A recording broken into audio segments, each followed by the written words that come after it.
प्रभु यीशु मसीह के नाम में आपको अनुग्रह, शांति और आशीष मिले। हम यहाँ पर एक परमेश्वर के सेवक थे जिनका नाम था आर.सी. चैपमैन,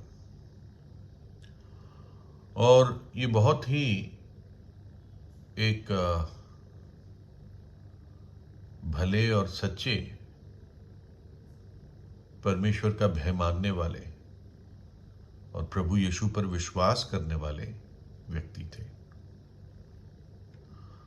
और इनका जो जीवन रहा ये 1803 ईस्वी से लेके 1902 ईस्वी तक रहा, यानी लगभग 99 वर्ष।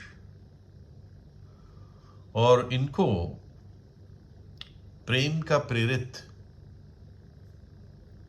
की पदवी लोगों ने दी है। इनके हृदय में सब लोगों के लिए बहुत प्रेम रहता था। बड़े प्रेम के साथ ये लोगों के साथ बर्ताव करते थे, है ना। हर आदमी में नहीं होता। कई लोग बहुत चिड़चिड़े होते हैं, बहुत कम धीरज रखते हैं, गुस्सा हो जाते हैं। लेकिन रॉबर्ट चैपमैन, आर.सी. चैपमैन, ये एक अलग किस्म के व्यक्ति थे। ये वकालत करते थे, और जब वकालत करते थे उस समय इनका उद्धार हुआ। इन्होंने प्रभु यीशु को जाना और इन्होंने पापों की क्षमा को पाया। और इनके मन में हमेशा गरीबों के लिए बहुत बोझ रहता था। ये जा जाकर गरीबों को की मदद करते थे, उनकी सेवा करते थे। ये देखकर उनका एक रिश्तेदार था, उसका दिल छू गया कि कैसे गरीबों के प्रति ऐसे बोझ रखता है, कैसे उनको प्रेम कर सकता है। तो उनका भी जीवन बदल गया। और एक समय आया जब आर.सी. चैपमैन अपना सब कुछ छोड़कर परमेश्वर की पूरी रीति से सेवा में उतर गए। और बार्नस्टेपल करके एक जगह है जहां पर उन्होंने 50 वर्ष से ज्यादा एक ही जगह प्रभु की सेवकाई की। और उन्हीं के जीवन की ये बात है कि एक दिन कोई आर.सी. चैपमैन से किसी ने मुलाकात की और उनसे पूछा कि आप कैसे हैं, क्या हालचाल है, आपके मिजाज कैसे हैं। तो चैपमैन बोले कि आज सुबह मुझ पर बड़ा बोझ है। लेकिन उनका चेहरा बड़ा खुश और मुस्कुराता हुआ था। तो जिस व्यक्ति ने सवाल पूछा था उसने कहा कि चैपमैन साहब, आप कह रहे हो कि आपके ऊपर बहुत बड़ा बोझ है। तो चैपमैन बोले, हाँ, मेरे ऊपर बड़ा बोझ है, लेकिन ये अद्भुत बोझ है। और ये इतनी आशीषों का बोझ है, अद्भुत आशीषों का बोझ मुझ पर लादा गया है कि ना मेरे पास समय है, ना शब्द है कि मैं कैसे परमेश्वर का धन्यवाद करूं। तो अभी भी सवाल पूछने वाला सब कुछ बहुत सही रीति से समझ नहीं पाया।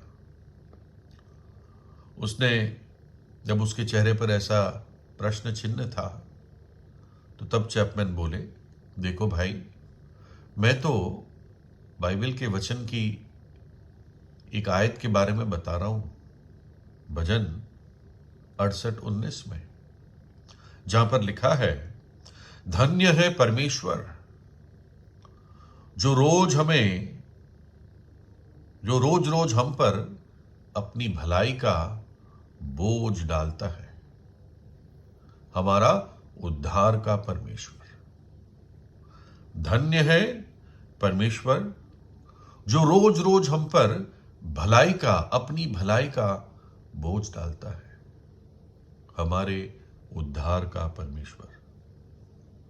और चैपमैन ने कहा, यही मेरा हाल है। रोज रोज प्रभु अपनी भलाई मुझ पर लादता रहता है। और शायद तब सवाल पूछने वाले को उत्तर मिला। एक और वचन है नए नियम में, बाइबल में, रोमी 8:32 में, जिसने अपने निज पुत्र को भी ना रख छोड़ा परंतु उसे हम सब के लिए दे दिया, वह उसके साथ हमें और सब कुछ क्यों कर ना देगा।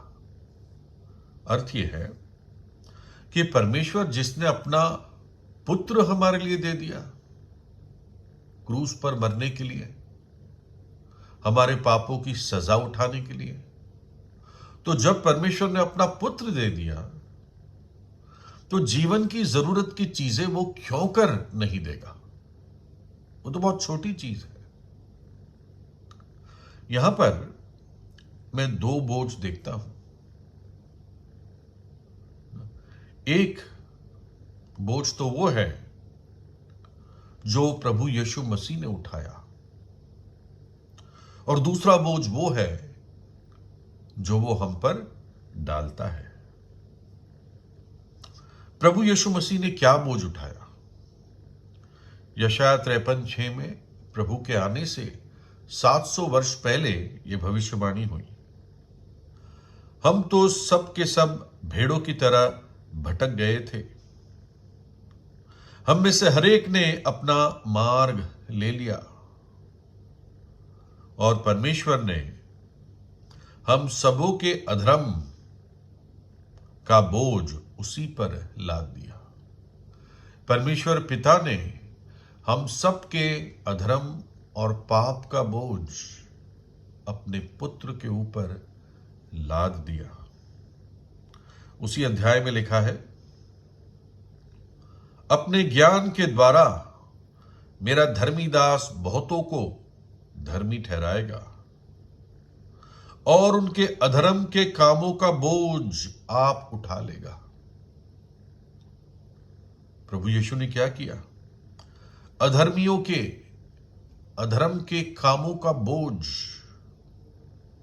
उसने अपने आप उठा लिया, और ये वो बोझ है जो प्रभु यीशु ने उठाया, जगत के पापों का, मेरे और आपके पापों का, हमारे श्राप, सजा और दंड को, इस बोझ को यीशु मसीह ने अपने शरीर में क्रूस पर उठा लिया। उसने दुख उठाया और अपना लहू बहाया और हमारे लिए अपना प्राण दे दिया, पर तीसरे दिन मृतकों में से जी उठा। अतः परमेश्वर ने हमारे खातिर अपने पुत्र को भी रखना छोड़ा, परंतु हमारे खातिर उसको क्रूस पर मरने के लिए दे दिया। तो ये तो पहला बोझ था। दूसरी चीज लिखा है कि फिर और चीजों को वो हमसे क्यों छुपाएगा, या और सब चीजें वो हमें क्यों कर ना देगा। मत्ती 11 में लिखा है 28 से 30, हे सब परिश्रम करने वालों और बोझ से दबे लोगों। ये कौन सा बोझ है? ये पाप का बोझ है जो लोगों पर है। हे सब परिश्रम करने वालों और बोझ से दबे लोगों, मेरे पास आओ, मैं तुम्हें विश्राम दूंगा। मेरा जुआ अपने ऊपर उठा लो और मुझसे सीखो, क्योंकि मैं नम्र और मन में दीन हूं, और तुम अपने मन में विश्राम पाओगे, क्योंकि मेरा जुआ सहज और मेरा बोझ हल्का है। हम पे से वो पाप का बोझ हटा देता है। क्रूस पर अपने ऊपर उसने वो बोझ ले लिया, लेकिन पाप का बोझ हटाकर वो अपना जुआ हम पे रखता है, सेवा का जुआ। अपनी भलाई का बोझ हम पर रखता है, अपनी आशीषें हमारे ऊपर लादता है। कितना अद्भुत प्रेम है। हमारे पाप के बोझ को तो अपने ऊपर उठा लिया, खुद सारा दुख सह लिया, दंड सह लिया, अपना लहू बहा दिया, और भलाई का बोझ, आशीष का बोझ हम पर लाद दिया। कैसा सच्चा और विश्वास योग पिता और प्रेमी परमेश्वर है। और इसलिए परमेश्वर की कोई भी संतान क्यों ना हो, परमेश्वर का प्रयोजन कभी भी उसके लिए कम नहीं पड़ेगा, क्योंकि परमेश्वर ने कहा है, मैं तुझे कभी नहीं छोड़ूंगा और कभी ना त्यागूंगा। तो अपने पापों से पश्चाताप कीजिए और प्रभु यीशु पर विश्वास करें, क्योंकि प्रभु यीशु ही मुक्ति और अनंत जीवन देता है। प्रभु यीशु आपको आशीष दे।